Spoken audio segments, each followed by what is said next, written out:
हाय दोस्तों, कैसे हैं आप लोग। Welcome to target mission. ये वीडियो बहुत ही इम्पॉर्टेंट है पाटलिपुत्रा यूनिवर्सिटी के स्टूडेंट के लिए, जिनका पार्ट 1 है। इस वीडियो में हम लोग देखेंगे न्यू सिलेबस हिस्ट्री ऑनर्स का। तो आइए देखते हैं। ऑनर्स में आपको 2 पेपर पढ़ना है, पेपर 1 और पेपर 2। तो आपको इस वीडियो में दोनों पेपर का फुल सिलेबस मिलेगा। तो पहले हम लोग पेपर 1 देखेंगे और फिर पेपर 2 देखेंगे। तो आइए, इस वीडियो को अपने दोस्तों के साथ ज़रूर शेयर कीजिएगा। चाहे आप किसी भी पाटलिपुत्रा यूनिवर्सिटी के कोई भी स्टूडेंट हो, किसी भी कॉलेज से हो, अपने न्यू फ्रेंड्स के साथ, या अगर कोई सीनियर इस वीडियो को देख रहा है तो जूनियर के साथ ज़रूर शेयर करें। तो आइए स्टार्ट करते हैं इस वीडियो को with your target mission. Paper 1 full marks 100 और ड्यूरेशन है 3 आवर, यानी कि ये एग्ज़ाम आप लोग को 3 घंटे में देने होते हैं और ये 100 नंबर का एग्ज़ाम होता है। इस एग्ज़ाम में प्रैक्टिकल नहीं होता है। जो न्यू स्टूडेंट है परेशान होते हैं, तो अभी से समझ लें कि आपको हिस्ट्री में प्रैक्टिकल का एग्ज़ाम नहीं होता है। यहाँ देखिए, आपको पेपर 1 में पढ़ना है history of India from the earliest time to 1206 AD। तो आइए देखते हैं हम लोग इसमें क्या क्या टॉपिक है। आपको पढ़ना है पेपर 1 में history of India from earliest to 1206 AD, यानी कि स्टार्टिंग से लेके 1206 तक का आपको हिस्ट्री पढ़ना है पेपर 1 में। ठीक है, तो ये आपका क्या हो जाता है, पूरा एंशिएंट हिस्ट्री और मिडिवल का स्टार्टिंग पार्ट। तो आप देख लीजिए, यहाँ पे एक एक करके देखते हैं। पहला टॉपिक है sources of ancient Indian history, यानी कि आपको इसमें पढ़ना है sources of ancient Indian history. Second, pre history the method and significance, यानी कि प्री हिस्ट्री में किस क्या क्या मेथड है और क्या उसका इम्पॉर्टेंट है, सिग्निफिकेंट है। 3, जो मोस्ट इम्पॉर्टेंट है, Indus valley civilization, special reference to town planning, feature of material culture, religion and script, social structure decline and legacy. देखिए यहाँ पे क्या करना है, फर्स्ट ऑफ ऑल यहाँ पे आपको इंडस वैली सिविलाइजेशन पढ़ना है और उसमें क्या क्या पढ़ना है, उसके रेफरेंस में किस चीज़ को पढ़ना है। इंडस वैली सिविलाइजेशन में कैसा टाउन प्लानिंग था, इंडस वैली सिविलाइजेशन का फीचर क्या था, कौन कौन से मटेरियल मिले हैं, कौन कौन से जगह पे इंडस वैली सिविलाइजेशन का जैसे मान लीजिए कि लोथल है, डोलावीरा है, फिर कालीबंगल है। इस तरह से जो जो मेजर पार्ट थे, जो जो मेजर एरिया है, वो सब आपको पढ़ना है। कैसा वहाँ का इकोनॉमिक्स से रिलेटेड, रिलीजन, कल्चर, ये सब कुछ पढ़ना। और लास्ट में डिक्लाइन इंडस वैली सिविलाइजेशन का, ये बहुत इंपॉर्टेंट टॉपिक है। 4 टॉपिक देखते हैं। Cultural pattern from 15 BC to 600 BC, economic, society, polity and ideological belief as reflected in early and later Vedic literature। आपको यहाँ पे 4 टॉपिक भी बहुत इंपॉर्टेंट है और ये टॉपिक नेम है। 5th, देखिए यहाँ पे बहुत अगर एक्सप्लेन करेंगे तो ये 1 आवर का वीडियो हो जाएगा, तो वो हमको नहीं करना है। आप लोग को थोड़ा बहुत समझा रहे हैं, एक्सप्लेन कर रहे हैं कि आप लोग समझिए कि आपको क्या टॉपिक पढ़ना है अच्छे से।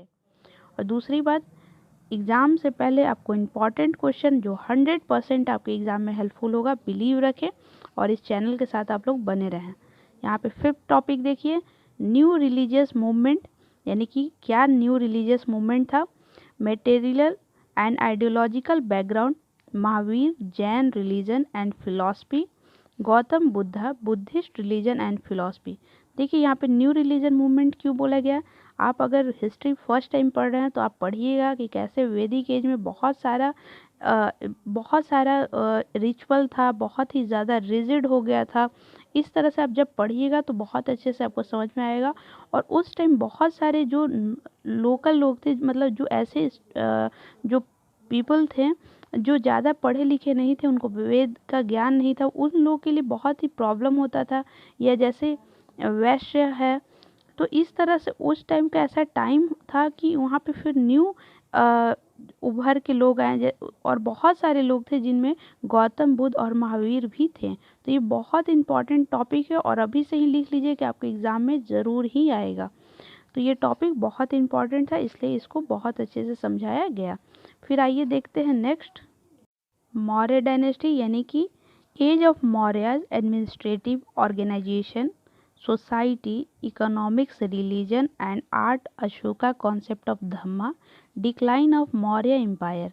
यानी कि आपको ही पता है मौर्य डायनेस्टी कितना इम्पॉर्टेंट है हिस्ट्री के लिए, और उसमें अशोका बहुत ज़्यादा तो ये आपको टॉपिक बहुत अच्छे से पढ़ना है। यहाँ पे बहुत क्लियर दिया है कि आपको मौर्य में क्या क्या पढ़ना है, एडमिनिस्ट्रेटिव, उसका ऑर्गेनाइजेशन, कैसा सोसाइटी था, कैसा इकोनॉमिक्स था, वहाँ रिलीजन किसको पेट्रोनाइज किया जाता था, जैनिज़्म को कि बुद्धिज़्म को। तो आप देखिएगा चंद्रगुप्त मौर्य जो थे वो जैनिज़्म के लिए थे, और फिर बिंदुसारा और अशोका वही जो है बुद्धिज़्म। तो इस तरह से आपको पढ़ना है। 7 देखिए, development in the post Maurya period 200 BC to 300 AD, special reference to Shunga, Kushan, Satavahana, administrative institution, commerce and literature. तो यहाँ पे आपको बताना है, इस टॉपिक में पढ़ना है कि कैसे मौर्य जो जब डिक्लाइन होने लगा तो पोस्ट मौर्य में कैसे जो पीरियड था 200 BC टू 300 AD, उसमें बहुत छोटे छोटे डायनेस्टी उभर कर आए, जैसे शुंगा, कुषाण, सातवाहन। तो इन सब का आपको पढ़ना है, ये छोटे छोटे टॉपिक है। 8 देखिए, द एज ऑफ गुप्ता, जो बहुत इंपॉर्टेंट है, गुप्ता डायनेस्टी, गोल्डन एज भी कहते हैं। बिगनिंग एंड एक्सपेंशन, यानी कि कैसे स्टार्ट हुआ और कितना एक्सपेंड किया वहाँ पे, of the empire under Chandragupta first, Samudragupta and Chandragupta two, administrative system, cultural development, literature, religion and science and technology. तो यहाँ पे बहुत क्लियर कॉन्सेप्ट दिया गया कि आपको गुप्ता डायनेस्टी में ये राजा को अच्छे से पढ़ना और ये सारी बातें का ध्यान रखना है। ज़्यादा अगर एक्सप्लेन करेंगे तो वीडियो बहुत लंबा हो जाएगा। देखिए नेक्स्ट, हर्षवर्धन, ये भी इम्पॉर्टेंट है, इनके टाइम में कौन आए थे चाइनीज़ पिलग्रिम। तो यहाँ पे कॉन्क्वेस्ट एंड रिलीजियस पॉलिसी इनका देखना है। 10 पालाज, कल्चरल कंट्रीब्यूशन, पाला में कल्चरल कंट्रीब्यूशन आपको पता ही होगा कि बुद्धिज़्म में बहुत इंपॉर्टेंट है पाल डायनेस्टी का, तो इसको आप बिल्कुल ध्यान रखिएगा। 11 है origin and role of Rajput from 8th century AD to 12th century AD।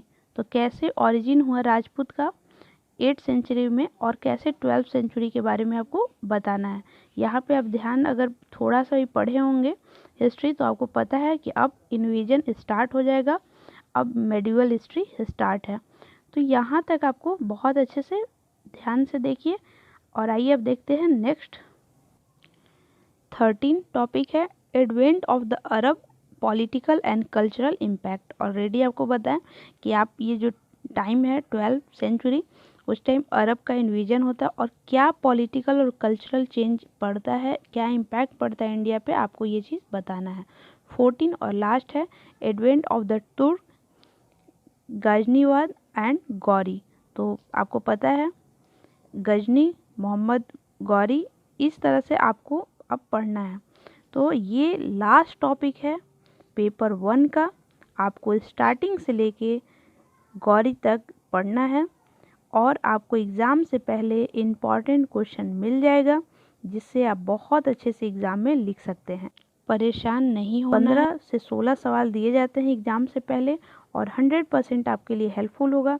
वो 15 से 16 सवाल आपके प्रीवियस ईयर के क्वेश्चन पेपर को एनालाइज करके दिया जाता है।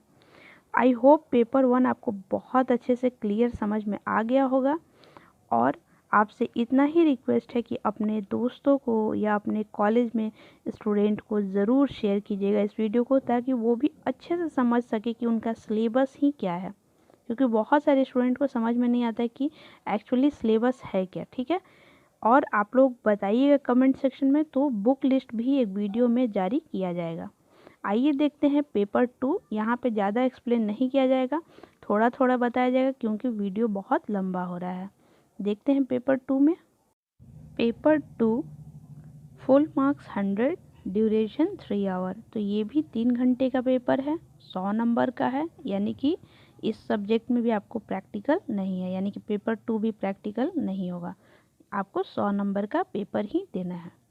यहाँ पे पढ़ना है history of Great Britain 1603 to 1939, यानी कि आपको हिस्ट्री पढ़ना है ग्रेट ब्रिटेन का, यानी कि ब्रिटेन का कब से 1603 से लेके 1939 तक। ओके, यहाँ देखिए कितने सारे टॉपिक दिए गए हैं, लेकिन इसके लिए आपको कुछ नहीं करना है। जो जो टॉपिक दिए गए हैं ट्राई किया जाएगा कि इसका नोट्स आप लोग के लिए ज़रूर प्रोवाइड किया जाए, क्योंकि बहुत मुश्किल है बुक से पढ़ना ये सारे टॉपिक को। तो अभी फ़िलहाल आप सिलेबस देखिए, आप लोग कमेंट कीजिएगा, वैसा टारगेट मिशन से आप लोग को हेल्प किया जाएगा। देखिए पहला टॉपिक है अर्ली एस्टुअर्ट मीन्स होता है royal family, sovereign, their constitutional conflict with parliament, foreign policy, यानी कि ये टॉपिक है आपका। इसमें आपको ब्रिटेन में जो कन्फ्लिक्ट था पार्लियामेंट और फॉरेन पॉलिसी, इस तरह से आपको ये टॉपिक पढ़ना है। सेकंड है पर्सनल रूल 11 ईयर का जो था, किसका, चार्ल्स फर्स्ट का 1629 टू 1640। थर्ड टॉपिक है civil war, rise of Cromwell. ये सारे टॉपिक आप लोग बताइएगा, कमेंट कीजिएगा, तो नोट्स भी कोशिश किया जाएगा कि प्रोवाइड किया जाए, ऐसे बुक भी बताया जाएगा पर्सनल सेपरेट वीडियो में। फोर्थ देखिए Cromwell constitutional experiment, foreign policy. Fifth है restoration of 1660, nature, significance, foreign policy of Charles second. Six topic है constitutional significance of the region of George first and George second, domestic and foreign policy of Walpole. ये सारे important topic हैं और इसी channel पे आपको previous year के सारे पेपर भी मिल जाएंगे, सारे कुछ अपलोड किए गए हैं। सेवन टॉपिक है agriculture revolution in the 18th century, its main feature. जो ब्रिटेन में एग्रीकल्चर रिवॉल्यूशन हुआ था 18th सेंचुरी में, उसका मेन फीचर बताना है। ये जितने आप देख रहे हैं चार्ल्स फर्स्ट, कॉर्नवेल्स, ये सारे इम्पॉर्टेंट पर्सनालिटी और क्वेश्चन भी आते हैं।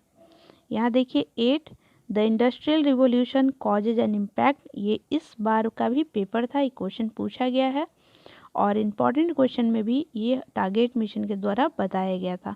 आप जितने भी स्टूडेंट हैं आप लोग ज़रूर देखें कि कितना क्वेश्चन टारगेट मिशन की तरफ से गेस किया गया था और कितना क्वेश्चन आया है, आपको 100% मिलेगा helpful.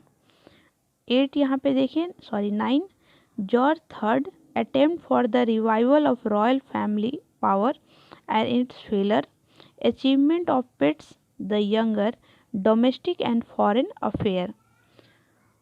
10 expansion of franchise, the first Reform Act 1832, the second Reform Act 1867, the third Reform Act 1884। तो यहाँ पे सेकेंड और फर्स्ट इम्पॉर्टेंट है, लेकिन आपको तीनों भी पढ़ना ही पड़ेगा। 11 है अचीवमेंट ऑफ रॉबर्ट पिल्स, ये भी इम्पॉर्टेंट पर्सनालिटी और क्वेश्चन भी आता है। 12 है Gladstone and Disraeli, social reform and imperialism. 13 है factor leading to English participation in the first world war, ये भी क्वेश्चन इम्पॉर्टेंट है और सेकेंड वर्ल्ड वॉर भी पूछ लिए जाते हैं। 14 है the rise and progress of labour party, तो कैसे लेबर पार्टी का राइज हुआ और कैसे प्रोग्रेस हुआ, ये सारे इम्पॉर्टेंट टॉपिक हैं आपके पेपर 2 के लिए। जो 14 इम्पॉर्टेंट टॉपिक है आपको बता दिए गए हैं। आई होप ये वीडियो आप लोग के लिए हेल्पफुल होगा और आप अपने दोस्तों के साथ ज़रूर शेयर करें और कमेंट में ज़रूर बताइएगा कि आपको कैसा लगा ये वीडियो और क्या हेल्प चाहिए, हमें भी वेट रहेगा। So share this video with your friends and groups. आपको टारगेट मिशन के चैनल पे पाटलिपुत्रा यूनिवर्सिटी और स्पेशली जेडी वुमेंस कॉलेज के नोटिस और important question, syllabus, 10 year question paper और Sunday to Sunday live session लिया जाता है। ये सब कुछ आपको फ्री ऑफ कॉस्ट मिल जाएगा। सो आप लोग इस चैनल को ज़रूर सब्सक्राइब करें ताकि आप लोग को बहुत बेनिफिट हो सके। आपका कॉलेज ओपन हो या ना हो, आपका पढ़ाई नहीं रुकना चाहिए। So subscribe this channel target mission to get more and more educational material. That's why you clear your exam and achieve a good marks like a 70%. I hope you enjoy this video. Please like, share and subscribe, and please comment on the comment box. Thank you so much.